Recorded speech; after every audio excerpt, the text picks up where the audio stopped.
আসসালামু আলাইকুম, কি অবস্থা সবার? আশা করি আল্লাহর রহমতে তোমরা সবাই ভালো আছো। তো অর্থনীতির আরো একটি ক্লাসে তোমাদের সবাইকে স্বাগত জানাচ্ছি। আমি রিফাত রিদওয়ান। আজকের ক্লাসে আমরা তোমাদের অর্থনীতি প্রথম পত্রের দ্বিতীয় অধ্যায়ের সবচেয়ে গুরুত্বপূর্ণ একটা টপিক, সেটা হলো ভারসাম্য, এ নিয়ে আলোচনা করব।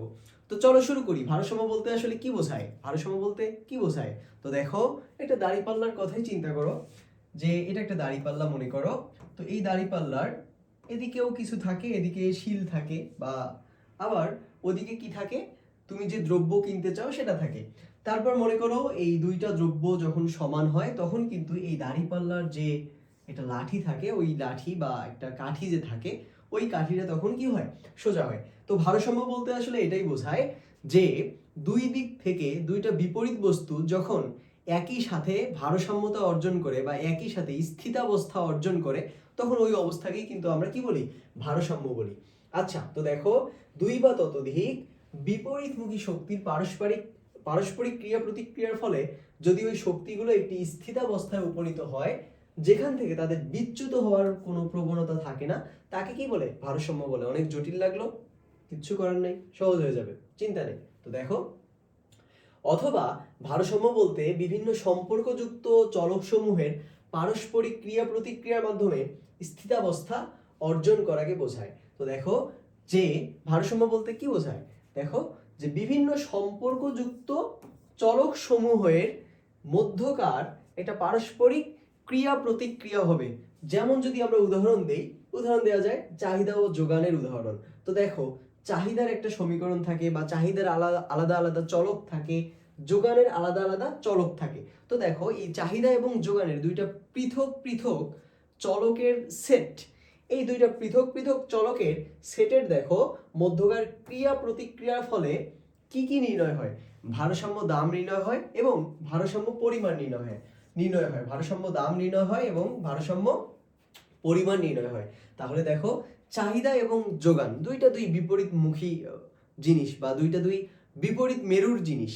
তো এই চাহিদা এবং যোগান দুই বিপরীত মেরুর দুই জিনিস একসাথে এসে যখন স্থিতাবস্থা অর্জন করে, তখন বাজারে ভারসাম্য দাম এবং ভারসাম্য পরিমাণ কি হয়? নির্ধারিত হয়। আর এই পুরো ব্যবস্থাটাকে কি বলে? ভারসাম্য বলে বা ইকুইলিব্রিয়াম বলে। আবারও বলি, চাহিদা এবং যোগান দুইটা তো আলাদা আলাদা আলাদা ব্যাপার, এটা তোমরা জানো। তো চাহিদা এবং যোগান নামক দুইটা আলাদা আলাদা ব্যাপার যখন একসাথে এসে একই সাথে স্থিতাবস্থা অর্জন করে, তখন সেটাকে ভারসাম্য বলে। আর যখন ভারসাম্য এনশিওর হয়, তখন কি কি নির্ধারিত হয়? দুইটা ব্যাপার নির্ধারিত হয়। একটা হলো ভারসাম্য দাম, আরেকটা হলো ভারসাম্য পরিমাণ। ঠিক আছে? আচ্ছা, এরপর তাহলে দেখি আর কি আছে। দেখো, এই যে ভারসাম্য যখন অর্জিত হয়, তখন ভারসাম্য দাম অর্জিত হয় এবং একই সাথে ভারসাম্য পরিমাণও অর্জিত হয়। তো দেখো, যে ভারসাম্য দামের আসলে সংজ্ঞাটা কি? যে দামে বাজারে কোনো দ্রব্যের চাহিদা ও যোগানের পরিমাণ পরস্পর কি হয়? সমান হয়, তাকে ভারসাম্য দাম বলে। অর্থাৎ তুমি যখন বাজারে কোনো কিছু কিনতে চাও, যে আলুর কেজি কত? 20 টাকা, চালের কেজি কত? 60 টাকা। তো দেখো, এই যে দাম, এটা কিন্তু একটা ভারসাম্য দাম। এখন তুমি মনে করো বিভিন্ন জায়গায় যাবা, বিভিন্ন দোকানে যাবা, একই বাজারে দেখবা যে সবাই ওই আলু 20 টাকা কেজি ধরেই বিক্রি করতেছে, তারপর চাল 60 টাকা কেজি ধরেই বিক্রি করতেছে।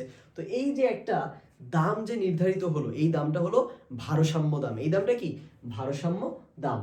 এখন ওই যে আলুর কেজি, 1 কেজি আলু মনে করো 20 টাকা, ধরলাম 1 কেজি আলু 20 টাকা। তো এই 20 টাকায় 1 কেজি আলু, তাহলে আলুর পরিমাণ 20 টাকায় কতটুকু? 1 কেজি। তাহলে দেখো, এই যে একটা ভারসাম্য দাম নির্ণীত হলো এবং একটা ভারসাম্য পরিমাণও নির্ণীত হলো। ভারসাম্য দাম হলো 20 টাকা আর পরিমাণ হলো 1 কেজি। বোঝা গেছে? এবং এই ভারসাম্য দাম এবং ভারসাম্য পরিমাণ কিভাবে অর্জিত হয়েছে? সেটা হলো যখন চাহিদা এবং যোগান দুইটা বিপরীতমুখী বা বিপরীত মেরুর দুইটা জিনিস যখন একসাথে এসে একই সাথে স্থিতাবস্থা অর্জন করেছে, তখনই কিন্তু ভারসাম্য দাম এবং ভারসাম্য পরিমাণ অর্জিত হয়েছে। আচ্ছা, তাহলে ভারসাম্য পরিমাণ কি? যে কোনো নির্দিষ্ট দামে বাজারে যে পরিমাণ দ্রব্য ক্রয় বিক্রয় করা হয়, তাকে ভারসাম্য পরিমাণ বলে। বোঝা গেছে? অর্থাৎ কমও না বেশি না। 20 টাকায় 1 কেজি আলু পাবা, 1 কেজির চেয়ে কমও আলু পাবা না, বেশি আলুও পাবা না। তাহলে এই যে নির্দিষ্ট দামে নির্দিষ্ট পরিমাণ যখন বাজারে নির্দিষ্ট হয়, তখন সেটাকে ভারসাম্য দাম এবং ভারসাম্য পরিমাণ বলা হয়। আর ভারসাম্য দাম এবং ভারসাম্য পরিমাণ কখন অর্জিত হয়? যখন চাহিদা এবং যোগান দুই বিপরীত মেরুর দুইটা জিনিস যখন একই সাথে এসে স্থিতাবস্থা অর্জন করে, তখনই কিন্তু ভারসাম্য দাম এবং ভারসাম্য পরিমাণ অর্জিত হয়। আচ্ছা, এখন ভারসাম্য নির্ণয়ের মোটা দাগে তিনটা মাধ্যম আছে, বা ভারসাম্য আমরা তিনভাবে নির্ণয় করতে পারি। তোমাদের পরীক্ষায় যে কোনো ভাবে কিন্তু আসতে পারে, তো সুতরাং খুবই মনোযোগ দিয়ে ক্লাসটা করতে থাকো। তো প্রথমে দেখো, সূচির সাহায্যে ভারসাম্য দাম ও পরিমাণ নির্ণয় আমরা করতে পারি। সূচি সম্পর্কে তো তোমাদের আইডিয়া আছে যে আমরা চাহিদা সূচি পড়েছি, যোগান সূচি পড়েছি, এখন আমরা ভারসাম্য সূচি দেখব। তো এই সূচির সাহায্যে আমরা ভারসাম্য দাম ও পরিমাণ নির্ণয় করতে পারি। আবার আমরা রেখাচিত্রের সাহায্যে ভারসাম্য দাম ও পরিমাণ নির্ণয় করতে পারি। আবার সমীকরণের সাহায্যে আমরা ভারসাম্য দাম ও পরিমাণ নির্ণয় করতে পারি। আচ্ছা, তো দেখো, প্রথমেই আমরা সূচির সাহায্যে কিভাবে ভারসাম্য দাম ও পরিমাণ নির্ণয় করতে হয় সেটা আমরা দেখি। তো দেখো, তোমাদের পরীক্ষায় এই প্রথম তিনটা সারি দেয়া থাকবে, পরে দুইটা সারি দেয়া থাকবে না। তো এই দুইটা সারি তোমাদের নিজের লিখতে হবে।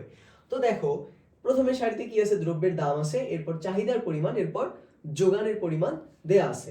আচ্ছা, তো এখানে দেখো যে দ্রব্যের দাম যখন 1 টাকা, তখন চাহিদার পরিমাণ 20 ইউনিট এবং যোগানের পরিমাণ 10 ইউনিট।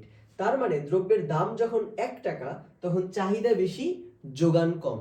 চাহিদা বেশি, যোগান কম। তাহলে চাহিদা ও যোগানের সম্পর্ক এখানে কি রকম হবে? যে চাহিদা ইজ গ্রেটার দ্যান যোগান, বা ডিমান্ড ইজ গ্রেটার দ্যান যোগান। তাহলে কি এখানে চাহিদা এবং যোগানের সম্পর্কটা তোমরা এভাবে লিখবা যে quantity of demand is greater than quantity of supply. যে এখানে দেখো চাহিদার পরিমাণ বেশি, যোগানের পরিমাণ কম, তাহলে আমাদের কি এখানে quantity of demand quantity of supply এর চেয়ে বড়। এরপর শেষের অবস্থাটা দেখো যে দ্রব্যের দাম যখন 3 টাকা, তখন চাহিদার পরিমাণ 10 ইউনিট, যোগানের পরিমাণ 20 ইউনিট। এখানে কি হয়েছে? এখানে চাহিদা ছোট হয়ে গেছে কার তুলনায়? যোগানের তুলনায়। তাহলে এখানে চাহিদা ও যোগানের সম্পর্কটা এভাবে লিখবা যে quantity of demand is less than quantity of supply. বোঝা গেছে?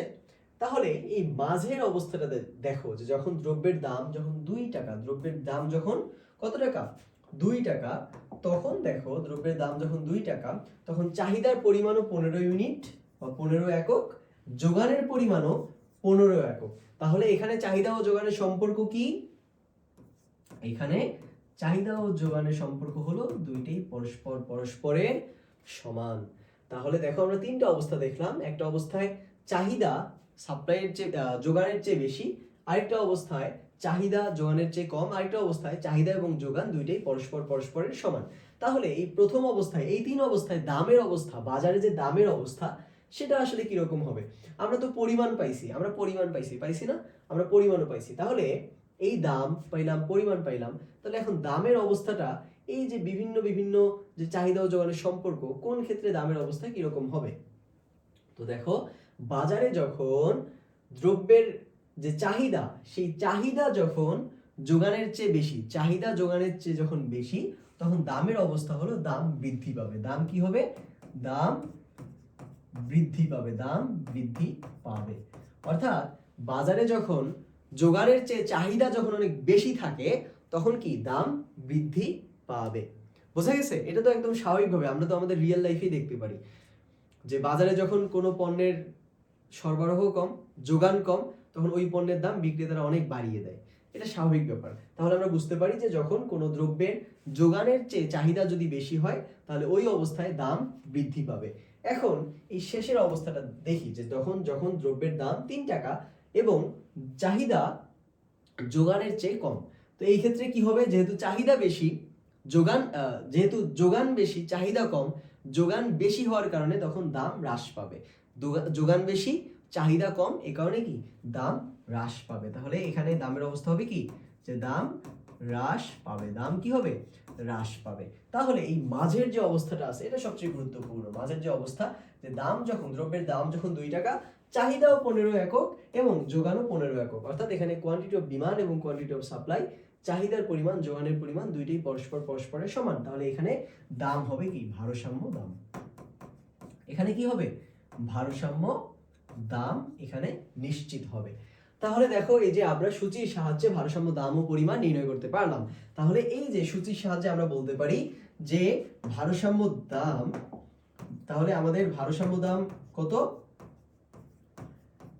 ভারসাম্য দাম হলো আমাদের 2, আর আমাদের ভারসাম্য যে পরিমাণ, সেই ভারসাম্য আমাদের পরিমাণ হলো 15 একক। 15 একক, অর্থাৎ দাম যখন 2 টাকা তখন ভারসাম্য পরিমাণ হলো 15 ইউনিট বা 15 একক। বোঝা গেছে? তাহলে এভাবেই মূলত সূচির সাহায্যে ভারসাম্য দাম ও ভারসাম্য পরিমাণ নির্ণয় করতে হয়। আশা করি তোমরা বুঝতে পারছো। এরপর আমরা পরেরটাতে চলে যাই যে রেখাচিত্রের সাহায্যে ভারসাম্য কিভাবে নির্ণয় করতে হয়, ভারসাম্য দাম ও পরিমাণ কিভাবে নির্ণয় করতে হয়। এটা খুবই সহজ। আগে আমরা মনে করো এখানে যোগানের মনে করো এই অংশটা দেয়া নেই, তো দ্রব্যের দাম দেয়া আছে আর চাহিদার পরিমাণ দেয়া আছে। তো তোমরা এই দুটো থেকে চাহিদা রেখা আট করতে পারতা না? পারতা তো। তারপর মনে করো এখানে এই যে মাঝের যে সারিটা আছে এই সারিটা নেই, দ্রব্যের দাম আর যোগানের পরিমাণ দেয়া আছে, তো এই দুইটা থেকে তো একটা যোগান রেখাও আট করা যায়। তোমরা তো পারো। তো এই যে আমরা এখন কি করব, এই যে এখানে একটা চার্ট আছে, এই চার্ট অনুযায়ী আমরা একটা যোগান রেখা আট করব আর একটা চাহিদা রেখা আট করব।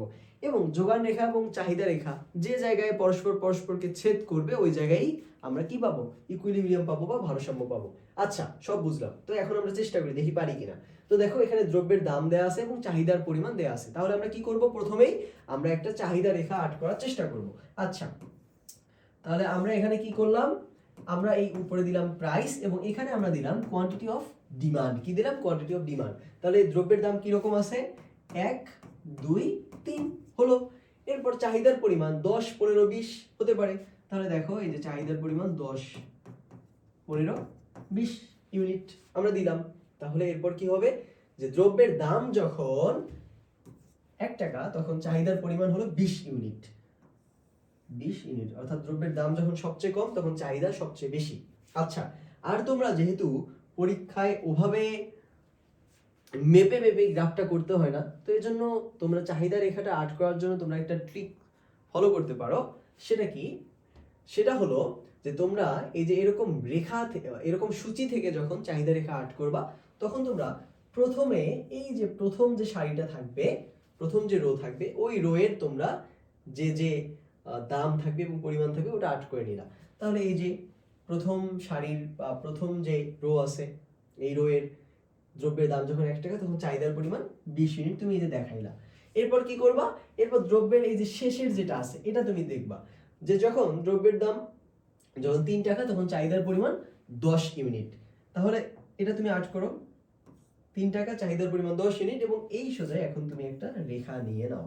তাহলে আমরা একটা ডিমান্ড রেখা পাইলাম, মাঝখানে একটা বাকি আছে, এটা হলো কি? দ্রব্যের দাম যখন 2 টাকা তখন চাহিদার পরিমাণ 15 ইউনিট। তাহলে তুমি দেখো এই যে এখানে দিলাম 15, এই যে হয়ে গেল। ঠিক আছে? এখন এটা করার কারণে কিন্তু আমাদের এই যে রেখাটা, এই রেখাটা সমান হলো। নাহলে তুমি যখন পর্যায়ক্রমে যখন এটা দিবা তখন দেখা যাবে যে এই যে রেখাটা আছে এই রেখাটা বাঁকা হয়ে যায়। তো দেখতে সুন্দর যেন হয় এজন্য আমরা এভাবে কিন্তু আর্ট করতে পারি। আচ্ছা, সব বুঝলাম। তাহলে আমরা এখান থেকে একটা চাহিদা রেখা পাইলাম। আমরা কি পাইলাম? একটা ডিমান্ড রেখা বা আমরা একটা চাহিদা রেখা পাইলাম। যে চাহিদা রেখায় আমাদের দেখাচ্ছে যখন দ্রব্যের দাম 1 টাকা তখন চাহিদার পরিমাণ 20 ইউনিট, যখন দ্রব্যের দাম 2 টাকা তখন চাহিদার পরিমাণ 15 ইউনিট, যখন দ্রব্যের দাম 3 টাকা তখন চাহিদার পরিমাণ 10 ইউনিট হলো। এরপর আমরা একটা যোগান রেখা অঙ্কন করি, দেখি পারি কিনা। একটা এখন আমরা যোগান রেখা আমরা এখন কি করব? অঙ্কন করব। আচ্ছা, তো দেখো আমরা সেম গ্রাফই আমরা অঙ্কন করি। তো দেখো দ্রব্যের দাম যখন 1 টাকা তখন যোগানের পরিমাণ হলো 10 ইউনিট। তাহলে এই যে দ্রব্যের দাম যখন 1 টাকা তখন যোগানের পরিমাণ 10 ইউনিট, এই যে এই বিন্দু। এরপর দেখো দ্রব্যের দাম যখন 2 টাকা তখন যোগানের পরিমাণ 15 ইউনিট, মানে এই যে এই বিন্দু। এরপর দেখো দ্রব্যের দাম যখন 3 টাকা তখন যোগানের পরিমাণ 20 ইউনিট। তাহলে দেখো এটা অ্যাড করে দাও, হলো। এরপর এইটা জাস্ট অ্যাড করে দাও, তাহলে আমরা একটা রেখা পেলাম, এটা হলো সাপ্লাই রেখা। বোঝা গেছে? তাহলে দেখো আমরা একই রেখায় বা একই গ্রাফে একই রেখাচিত্রে আমরা কি করলাম? চাহিদাও দেখাইলাম, যোগানও দেখাইলাম। তাহলে দেখো এই যে একটা সবুজ রেখা, একটা হলুদ রেখা, দুইটাই কিন্তু একটা বিন্দুতে মিলিত হয়েছে। একটা বিন্দুতে কি হয়েছে? মিলিত হয়েছে। এই বিন্দুটা কি? এই বিন্দুটা হলো ই বিন্দু, এই বিন্দুটা কি, এই যে মাঝখানের যে বিন্দু, এই বিন্দুটা হলো, এই বিন্দুটার নাম আমরা দিলাম ই বিন্দু বা ইকুইলিব্রিয়াম বিন্দু। অর্থাৎ চাহিদা এবং যোগান রেখা, দেখো এটা হলো চাহিদা, এটা হলো যোগান, এই দুটো যেখানে মিলিত হবে এখানে হবে ভারসাম্য দাম, এখানে হবে ভারসাম্য পরিমাণ।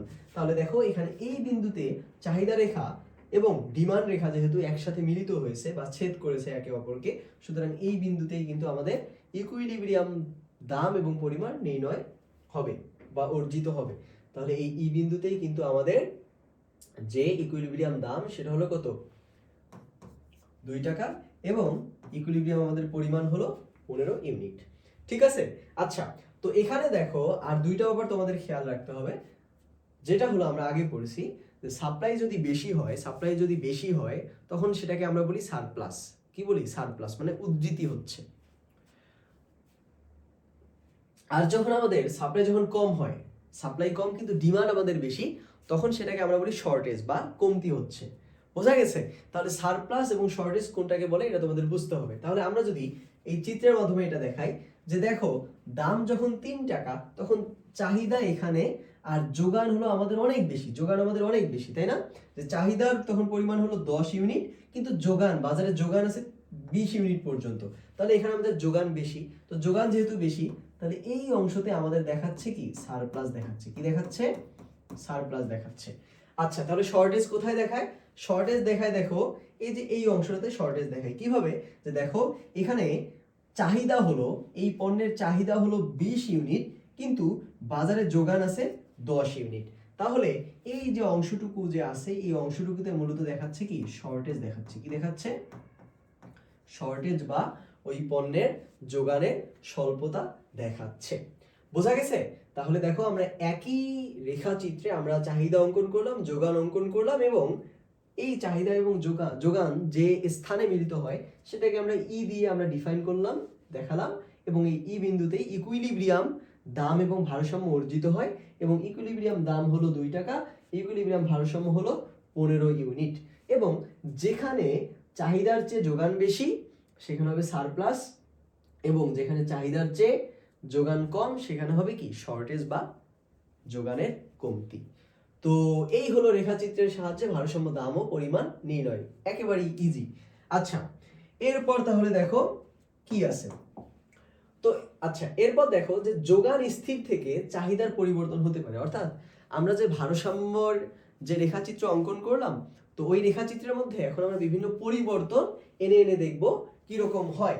তাহলে দেখো এই যে দেখো এটা হলো আমাদের যে চাহিদা ও যোগান একসাথে মিলিত হয়ে আমাদের ভারসাম্য দাম এবং ভারসাম্য কোয়ান্টিটি আমাদের অর্জিত হয়। তো এখন দেখো যোগান স্থির থেকে যদি চাহিদার পরিবর্তন হয় তাহলে আসলে কেমন হয়? যোগান স্থির থেকে যদি চাহিদার পরিবর্তন হয়, আচ্ছা, তাহলে আমরা এখন দেখি যে যোগান স্থির থেকে চাহিদার আমরা পরিবর্তন করে দেখি কি রকম হয়। তাহলে আমরা এই যে আমরা যেরকম জানি সেরকম আমরা আর্ট করি, যে দেখো এখানে হলো প্রাইস এবং এখানে হলো কোয়ান্টিটি অফ ডিমান্ড এবং কোয়ান্টিটি অফ সাপ্লাই। আচ্ছা, এবং আমরা জানি যে একটা নির্দিষ্ট একটা ইকুইলিব্রিয়াম দাম থাকবে, এটা হলো পি স্টার এবং এটা হলো কি, কিউ স্টার, এবং আমরা একটা চাহিদা রেখা অঙ্কন করলাম, এটা হলো কি, সাপ্লাই রেখা অঙ্কন করলাম, এবং আমরা একটা ডিমান্ড রেখা অঙ্কন করলাম। আচ্ছা, ঠিক আছে। এরপর বলছে যে যোগান স্থির থেকে চাহিদার যদি পরিবর্তন হয়, যোগান স্থির থেকে যদি চাহিদার পরিবর্তন হয়, যোগান স্থির থাকবে, যোগান স্থির থেকে চাহিদার পরিবর্তন হবে। তাহলে এখানে যোগান রেখা কোনটা? এখানে আমাদের যোগান রেখা হলো এই যে এটা হলো আমাদের কি, যোগান রেখা। তাহলে আমাদের যোগান স্থির থাকবে কিন্তু আমাদের চাহিদার কি হবে, পরিবর্তন হবে। তাহলে এখন আমরা চাহিদা রেখার পরিবর্তন করে দেখি। তো চাহিদা রেখা আমার ডান দিকেও যেতে পারে, বাম দিকেও যেতে পারে। আমরা কিন্তু এর আগে দেখেছি চাহিদা রেখার যে স্থানান্তর সেটা আমরা দেখেছি। তো চাহিদা রেখা এখন যদি ডান দিকে চলে যায়, মনে করো চাহিদা রেখা ডান দিকে চলে গেল, এই যে ডান দিকে চলে গেল, তার মানে কি চাহিদা রেখার এখানে বৃদ্ধি হলো, কি হলো, বৃদ্ধি হলো, এবং এই চাহিদা রেখার নাম দিলাম আমরা D1। তো যখন আমরা এই যোগান আমাদের স্থির, যোগান রেখা স্থির, কিন্তু চাহিদা রেখা ডান দিকে যখন স্থানান্তরিত হবে তখন আমরা একটা নতুন ইকুইলিব্রিয়াম দাম এবং নতুন ইকুইলিব্রিয়াম কোয়ান্টিটি আমরা তখন পাবো। তো এটা যদি আমাদের P0 এবং Q0 স্টার হয় তাহলে আমরা যে নতুন একটা দাম পাবো সেটা মনে করো P1 এবং Q1। বোঝা গেছে যে যখন আমাদের যোগান যখন আমাদের স্থির কিন্তু আমাদের কি বেড়ে গেছে, চাহিদা যখন আমাদের বেড়ে গেছে তখন আমাদের দামও বাড়বে, পক্ষান্তরে আমাদের কোয়ান্টিটিও বেড়ে যাবে। আচ্ছা, এখন দেখো যোগান স্থির থেকে চাহিদা রেখা এটা তো বাম দিকেও শিফট করতে পারে বা বাম দিকেও আসতে পারে। তাহলে দেখি, অর্থাৎ চাহিদা রেখার যখন কি হবে, হ্রাস হবে। তো চাহিদা রেখা হ্রাস করে আমরা দেখি। তো এই যে দেখো চাহিদা রেখার আমরা হ্রাস করে দিলাম, এটা হলো আমাদের D2 চাহিদা রেখা। তাহলে আমাদের কি হলো, আমাদের নতুন আবার একটা ইকুইলিব্রিয়াম আমরা প্রাইস পাইলাম, এটাকে আমরা দিলাম P2, এবং আমরা নতুন আরেকটা ইকুইলিব্রিয়াম কোয়ান্টিটি পেলাম, এটাকে আমরা বললাম Q2। তাহলে দেখো আমরা তিনটা বিন্দু পাইলাম, নতুন নতুন তিনটা ইকুইলিব্রিয়াম পাইলাম। প্রথমটা হলো E0 ইকুইলিব্রিয়াম, তারপর আমরা E1 ইকুইলিব্রিয়াম পাইলাম, তারপর আমরা E2 ইকুইলিব্রিয়াম পাইলাম। তাহলে আমরা এখানে বোঝাচ্ছি যে যখন যোগান স্থির থাকবে কিন্তু চাহিদা রেখা স্থানান্তরিত হবে তখন আমাদের কি হবে, তখন আমাদের নতুন নতুন আমরা ইকুইলিব্রিয়াম পয়েন্ট আমরা তখন পাবো, নতুন নতুন আমরা তখন ভারসাম্য দাম পাবো, ভারসাম্য পরিমাণ পাবো। যে দেখো ইনিশিয়াল স্টেজে ছিল E0, তখন আমাদের ভারসাম্য দাম ছিল P0 স্টার এবং Q0, এবং ভারসাম্য পরিমাণ ছিল Q0 স্টার। এবং এরপর যখন আমাদের যোগান রেখা স্থির কিন্তু আমাদের চাহিদা রেখা ডান দিকে শিফট করেছে বা ডান দিকে সেটার বৃদ্ধি হয়েছে, তখন আমরা নতুন একটা ইকুইলিব্রিয়াম পয়েন্ট পাই, সেটা হলো E1, এবং ওই বিন্দুতে আমরা একটা নতুন দাম পাই, সেটা হলো P1 দাম, P1 ভারসাম্য দাম, এবং ভারসাম্য পরিমাণ হলো Q1। এবং এই চাহিদা রেখা এখন যদি বাম দিকে শিফট করে বা বাম দিকে চলে আসে বা চাহিদা রেখার যখন হ্রাস হয়, তখনও আমরা একটা নতুন ইকুইলিব্রিয়াম দাম পাই, ইকুইলিব্রিয়াম আমরা একটা কোয়ান্টিটি পাই। তো এখানে ইকুইলিব্রিয়াম দাম বা ভারসাম্য দাম হলো P2 এবং ভারসাম্য পরিমাণ হলো Q2। বোঝা গেছে? তাহলে যোগান স্থির থেকে চাহিদা রেখার পরিবর্তন হলে মূলত এই ধরনের নতুন নতুন আমরা ভারসাম্য দাম এবং ভারসাম্য পরিমাণ পাবো। আচ্ছা, এরপর তাহলে আমরা দেখি যে চাহিদা স্থির থেকে যোগানের পরিবর্তন। এখানে যোগান স্থির থেকে চাহিদা পরিবর্তন, এরপর দেখি চাহিদা স্থির থেকে যোগানের পরিবর্তন হলে কি রকম হয়। তো দেখো আমরা আগে একটা ইনিশিয়াল আর্ট করে নেই, কোয়ান্টিটি অফ ডিমান্ড এবং কোয়ান্টিটি অফ সাপ্লাই, এবং এখানে হলো আমাদের কি P, একটা নির্দিষ্ট একটা দাম থাকবে, এটা হলো আমাদের কি সাপ্লাই, এবং এটা হলো আমাদের কি ডিমান্ড।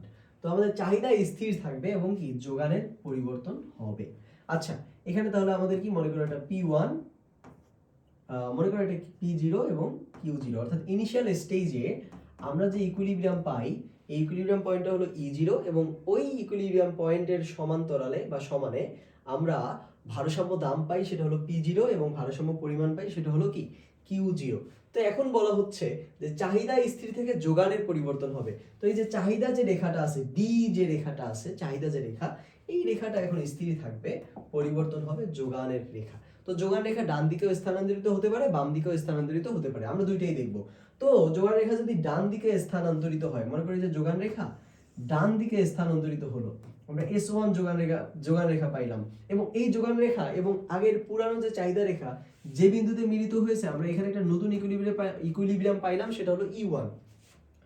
এই দুটো আমরা একত্র করে দিলাম, তাহলে আমরা একটা ইকুইলিব্রিয়াম প্রাইস পাইলাম এবং ইকুইলিব্রিয়াম কোয়ান্টিটি পাইলাম, সেটা হলো কি P1 এবং কি Q1। তাহলে আমরা দেখতেছি যে যখন চাহিদা যখন স্থির থাকবে, চাহিদা আমাদের স্থির আছে এবং যোগান রেখা ডান দিকে শিফট করেছে, যোগান রেখা ডান দিকে শিফট করেছে বা যোগান রেখার বৃদ্ধি যখন ঘটেছে, তখন মূলত কি হয়েছে, তখন দাম কমেছে, পক্ষান্তরে কোয়ান্টিটিও আমাদের বেড়ে গিয়েছে, এবং আমরা তখন নতুন আরেকটা ইকুইলিব্রিয়াম পয়েন্ট পাই, সেটা হলো E1। সেটা কি E1। তাহলে আমরা এটা বলতে পারি যে যখন চাহিদা স্থির থাকবে, যখন আমাদের চাহিদা স্থির থাকবে এবং যোগান রেখা ডান দিকে শিফট করবে বা ডান দিকে যখন যোগান রেখার বৃদ্ধি ঘটবে, তখন আমরা নতুন ইকুইলিব্রিয়াম পয়েন্ট পাবো এবং নতুন ভারসাম্য দাম পাবো এবং নতুন ভারসাম্য পরিমাণ পাবো। আচ্ছা, এরপর দেখো আমাদের যে যোগান রেখা, এই যোগান রেখা আমাদের তো বাম দিকেও আসতে পারে। তো দেখি এখন যোগান রেখাকে আমরা বাম দিকে নিয়ে আসি। আচ্ছা, এই যে যোগান রেখা বাম দিকে চলে আসলো, এই যোগান রেখার নাম দিলাম আমরা S2। নতুন আমরা একটা ইকুইলিব্রিয়াম পয়েন্ট পেলাম, এই ইকুইলিব্রিয়াম পয়েন্টের নাম হলো E2। নতুন আমরা ভারসাম্য দাম পাইলাম, নাম দিলাম P2। ভারসাম্য পরিমাণ পাইলাম, নাম দিলাম Q2। তাহলে দেখো যে যখন চাহিদা রেখা আমাদের স্থির আছে কিন্তু যোগান রেখা বাম দিকে যখন আমাদের শিফট করছে, বাম দিকে শিফট করছে, এর মানে কি যোগান কমে গেছে, যোগানের হ্রাস ঘটেছে। আর যোগানের হ্রাস ঘটা মানে কি, যোগানের হ্রাস ঘটা মানেই হলো দাম বেড়ে যাওয়া। তাহলে দেখো ইনিশিয়াল স্টেজে দাম ছিল P0, এখন দাম হয়ে গেছে, বেড়ে হয়ে গেছে কি P2। তাহলে আগে ভারসাম্য দাম ছিল P0, এখন ভারসাম্য দাম হয়ে গেছে P2। পক্ষান্তরে আমাদের যে কোয়ান্টিটি, ভারসাম্য যে কোয়ান্টিটি, এই কোয়ান্টিটিও দেখো এখন কমে গিয়ে Q2 তে চলে গিয়েছে। তাহলে আমরা দেখো চাহিদা স্থির থেকে যোগানের যে পরিবর্তন হতে পারে সেটা আমরা দেখালাম, যে চাহিদা স্থির, যোগান যদি ডান দিকে বেড়ে চাহিদা স্থির রেখে যোগান রেখা যদি ডান দিকে চলে আসে তাহলে দাম কমবে, পক্ষান্তরে আমাদের পরিমাণ বাড়বে। অন্যদিকে যদি চাহিদা স্থির থেকে যোগান রেখা যদি বাম দিকে স্থানান্তরিত হয় তাহলে দাম বাড়বে, পরিমাণ কমবে, এই আর কি। আচ্ছা, এরপর দেখো চাহিদা ও যোগানের যুগপত পরিবর্তন, অর্থাৎ চাহিদা ও যোগান যদি একই সাথে পরিবর্তিত হয়, চাহিদা ও যোগান যদি একই সাথে পরিবর্তিত হয়, তাহলে দেখো আমরা আর্ট করি কোয়ান্টিটি অফ ডিমান্ড আর কি কোয়ান্টিটি অফ সাপ্লাই, এখানে হলো আমাদের প্রাইস, আমাদের একটা নির্দিষ্ট একটা আমাদের কি থাকবে, দাম থাকবে। আচ্ছা, তাহলে দেখো এটা হলো আমাদের সাপ্লাই রেখা, এটা হলো আমাদের কি ডিমান্ড রেখা হলো, এবং এখানে আমরা একটা ইকুইলিব্রিয়াম পাই E0। এখন চাহিদা ও যোগান একই সাথে পরিবর্তিত হবে, চাহিদা ও যোগান কি হবে, একই সাথে পরিবর্তিত হবে। তো দেখো আমরা কি করলাম, এই যে আমাদের যে ডিমান্ড রেখা, এটা হলো D0 ডিমান্ড রেখা, আমরা একটা নতুন একটা ডিমান্ড রেখা অঙ্কন করলাম, মনে করি যে D1 ডিমান্ড রেখা। এরপর আমাদের যে সাপ্লাই কার্ভ যেটা আছে এটাকে আমরা ডান দিকে শিফট করলাম, যে আমাদের ডিমান্ড রেখা যেহেতু ডান দিকে গেছে এটাকে আমরা ডান দিকে শিফট করলাম, তো এটাকে মনে করো এই যে ডান দিকে আমরা শিফট করলাম, আমরা পাইলাম কি S1। তো ইনিশিয়াল স্টেজে দেখো আমাদের আমরা যখন ইকুইলিব্রিয়াম পয়েন্ট E0 তে ছিলাম তখন আমাদের মনে করো ইকুইলিব্রিয়াম দাম ছিল P0, ইকুইলিব্রিয়াম কোয়ান্টিটি ছিল Q0। তো এখন যেহেতু চাহিদাও ডান দিকে শিফট করেছে, যোগানও ডান দিকে কি করেছে, শিফট করেছে, তো আমরা তখন এই জায়গায় নতুন একটা ইকুইলিব্রিয়াম দাম পাবো এবং নতুন ইকুইলিব্রিয়াম পরিমাণ পাবো। সেটা কি, এই যে দেখো নতুন ইকুইলিব্রিয়াম পরিমাণ তখন হলো Q1, নতুন ইকুইলিব্রিয়াম দাম হলো P1 এবং নতুন ইকুইলিব্রিয়াম পয়েন্ট আমরা পেলাম E1। বোঝা গেছে? তাহলে দেখো চাহিদা ও যোগান যখন একই সাথে পরিবর্তিত হয় তখন আমরা আবার নতুন করে আমরা ভারসাম্য দাম পাবো এবং ভারসাম্য পরিমাণ কিন্তু আমরা পাবো। তো এই ঘটনাটা বিভিন্ন রকম হতে পারে, যে চাহিদা রেখা ডান দিকে পরিবর্তন হয়েছে কিন্তু চাহিদা রেখা ডান দিকে শিফট করেছে কিন্তু যোগান রেখা বাম দিকে শিফট করেছে, মানে উল্টাও হতে পারে, যে কোনো ঘটনা কিন্তু এখানে ঘটতে পারে। তো আচ্ছা, তো আমরা দেখালাম যে এখানে চাহিদা রেখাও ডান দিকে শিফট করেছে, যোগান রেখাও ডান দিকে শিফট করেছে। তো এখন যোগান রেখাও বাম দিকে শিফট করতে পারে, চাহিদা রেখাও বাম দিকে শিফট করতে পারে, বা যোগান রেখা ডান দিকে শিফট করছে, চাহিদা রেখা বাম দিকে শিফট করেছে, যে কোনো ধরনের ঘটনা কিন্তু এখানে ঘটতে পারে। আর তোমরা সবসময় একটা জিনিস মনে রাখবা, যে ডান দিকে যখন চলে আসবে এটা দ্বারা বোঝায় বৃদ্ধি, বাম দিকে যখন চলে আসবে তখন সেটা দ্বারা বোঝায় কমতি বা হ্রাস। এটা চাহিদার ক্ষেত্রেও যোগানের ক্ষেত্রেও। ডান দিকে যদি শিফট করে তার মানে কি বাড়বে, বাম দিকে যদি শিফট করে তাহলে কি কমবে। আচ্ছা, তাহলে দেখো আমরা যোগান স্থির থেকে চাহিদার পরিবর্তন হলে কি রকম হয়, চাহিদা স্থির থেকে যোগান পরিবর্তন হলে ভারসাম্য দাম ও পরিমাণে কি ধরনের পরিবর্তন আসে সেটাও দেখলাম, এবং চাহিদা ও যোগানের যুগপত পরিবর্তন হলে কি রকম ঘটনা ঘটতে পারে সেটাও আমরা এখন দেখলাম। আচ্ছা, তো এরপর দেখো আমাদের তৃতীয় যে সাহায্যে বা তৃতীয় যে মাধ্যমে আমরা ভারসাম্য দাম ও পরিমাণ নির্ণয় করতে পারি সেটা এখন আমরা দেখি। তো আমাদের পরীক্ষায় মনে করো প্রশ্নে চাহিদা সমীকরণ এবং যোগান সমীকরণ দুইটা দেয়া আছে, যে চাহিদা সমীকরণ হলো quantity of demand equal 25 minus 5p এবং যোগান সমীকরণ হলো quantity of supply equal 5 plus 5p। তো আমরা জানি যে ভারসাম্যে কোয়ান্টিটি অফ ডিমান্ড এবং কোয়ান্টিটি অফ সাপ্লাই কি হয় সমান হয়, যে ভারসাম্যে কি হয়, যে আমরা যখন ভারসাম্য নির্ণয় করি তখন কি হয়, ভারসাম্যে quantity of demand equal to quantity of supply হয়, তাই না? তাহলে দেখো এখানে এটা হলো আমাদের প্রথম সমীকরণ, এটা হলো আমাদের দ্বিতীয় সমীকরণ। এখন দুইটা সমীকরণকে আমরা যেহেতু ভারসাম্যে নিয়ে আসতে চাই, ভারসাম্য দাম ও পরিমাণ নির্ণয় করতে চাই, তাহলে আমরা এখন দুইটা সমীকরণ পাশাপাশি লিখব। তো কোয়ান্টিটি অফ ডিমান্ড ইকুয়াল কত, 25 minus 5p equal quantity of supply হলো 5 প্লাস 5p। আচ্ছা, এরপর দেখো এখানে কি আছে, মাইনাস 5p, এই প্লাস 5p বামে নিয়ে আসি, হয়ে গেল কি মাইনাস 5p ইকুয়াল 5, এই যে প্লাস 25 এটাকে আমরা নিয়ে গেলাম মাইনাস 25। আচ্ছা, এখানে কত হলো, মাইনাস 10p ইকুয়াল মাইনাস 20। এরপর কত হয়, এরপর যদি আমরা কাটাকাটি করি ওদিকে নিয়ে গিয়ে, তাহলে p ইকুয়াল আমাদের কত হয়, p ইকুয়াল আমাদের হয় 2। তাহলে আমরা যে ভারসাম্য যে দাম আমরা পাইলাম, এই ভারসাম্য দাম আমরা তখন পাইলাম 2। ভারসাম্য দাম আমরা কত পাইলাম? 2। তাহলে আমরা পি এর একটা মান পাইলাম, যেটা হলো আমাদের কি ভারসাম্য দাম, এটা হলো কি আমাদের 2। তাহলে আমরা দেখো সমীকরণের সাহায্যে ভারসাম্য দাম বের করেছি। এখন সমীকরণের সাহায্যে আমাদের ভারসাম্য পরিমাণ বের করতে হবে। তাহলে এই পি এর যে মান, এই পি এর মান যে কোনো দুইটা সমীকরণের যে কোনো একটাতে বসিয়ে দাও। মনে করো পি এর মান, এখানে লিখলাম যে পি এর মান সমীকরণ, তুমি যে কোনো সমীকরণে বসাতে পারো। মনে করো পি এর মান সমীকরণ 2 এ বসিয়ে পাই, 2 এ বসিয়ে পাই। আচ্ছা কি পাই আমরা? দেখো সেটা হলো যে এখানে কি হলো যে কোয়ান্টিটি ইকুয়াল কত 5 প্লাস 5, পি এর মান কত 2, তাহলে কত হইলো 5 দুগুণ 10 আর 5 15। তাহলে আমরা একটা ভারসাম্য পরিমাণ পাইলাম, সেটা হলো কত 15 একক। তো তুমি চাইলে এই সমীকরণ একেও বসিয়ে দেখতে পারো। তো সমীকরণ একে তুমি যদি বসিয়ে দাও তাহলে দেখো কি রকম হয়। 25 মাইনাস 5 ইনটু কত 2, তাহলে 25 থেকে যদি আমাদের 10 চলে যায় তাহলে আমাদের থাকে কত 15। তাহলে আমরা যে ভারসাম্য যে পরিমাণ পাইলাম সেটা হলো 15 ইউনিট। তাহলে এই যে পরীক্ষায় যদি এ ধরনের চাহিদা সমীকরণ এবং যোগান সমীকরণ যদি দেয়া থাকে, তাহলে এই সমীকরণের সাহায্যে আমরা কিভাবে ভারসাম্য দাম ও পরিমাণ নির্ণয় করতে পারবো সেটা তোমাদেরকে দেখানো হলো। তো এটাও চর্চা করবা খাতায়, তাহলেই আশা করি আর ভুল করবা না। আচ্ছা এখন তোমাদের পরীক্ষা আরেকটা জিনিস আসতে পারে, সেটা হলো চাহিদা সূচি থেকে চাহিদা সমীকরণ গঠন, এটা আসতে পারে। চাহিদা সূচি থেকে চাহিদা সমীকরণ গঠন। তো চাহিদা সমীকরণ গঠনের একটা সূত্র কিন্তু আমরা আগেও পড়েছি, সেটা কি QD minus QD1 divided by QD1 minus QD2 equal P minus P1 divided by P1 minus P2। এখন এই চাহিদা সমীকরণ নির্ণয়ের যে সূত্র আমরা জানি, এই সূত্র অনুযায়ী আমরা জাস্ট এখন মানগুলো বসাই দিব। তো দেখো যদি আমরা জাস্ট এখানে মানগুলো আমরা যদি এখানে বসিয়ে দেই, দেখো যে কোয়ান্টিটি অফ ডিমান্ড তুমি রাখলা মাইনাস QD1, মানে কি আমাদের প্রাথমিক যে চাহিদা, প্রাথমিক চাহিদা আমাদের কত 100, প্রাথমিক চাহিদা হলো আমাদের 100। এরপর QD1 মাইনাস QD2, তার মানে কি 100 বিয়োগ 120, এরপর সমান চিহ্ন, উপরে হলো P মাইনাস P1, মানে কি প্রথম আমাদের যে দাম সেটা হলো কি 10, এরপর P1 মাইনাস P2, মানে কি 10 বিয়োগ 9, 10 বিয়োগ কত 9। আচ্ছা এরপর আমরা কত পাই যে দেখো কোয়ান্টিটি অফ ডিমান্ড মাইনাস 100, আর 100 বিয়োগ 120 হলে কত মাইনাস 20।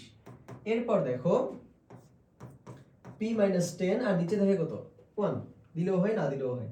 আচ্ছা এরপর দেখো আমরা কি পাই, এরপর দেখো কোয়ান্টিটি অফ ডিমান্ড আর যদি আমরা গুণ করি তাহলে কি হয় যে কোয়ান্টিটি অফ ডিমান্ড মাইনাস 100, যে কোয়ান্টিটি অফ ডিমান্ড মাইনাস 100 দিয়ে 1 কে গুণ করি এটা হয়। এরপর মাইনাস 20 দিয়ে আমরা যদি অপর ওদিকে যা আছে এটিকে যদি গুণ করি তাহলে মাইনাস 20p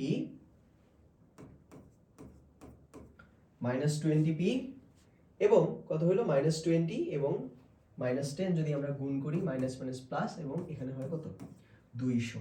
আচ্ছা তাহলে আমাদের কত হইলো, এরপর কোয়ান্টিটি অফ ডিমান্ড ইকুয়াল এটা যদি ওদিকে নিয়ে যাই তাহলে কত হবে 300 মাইনাস 20p।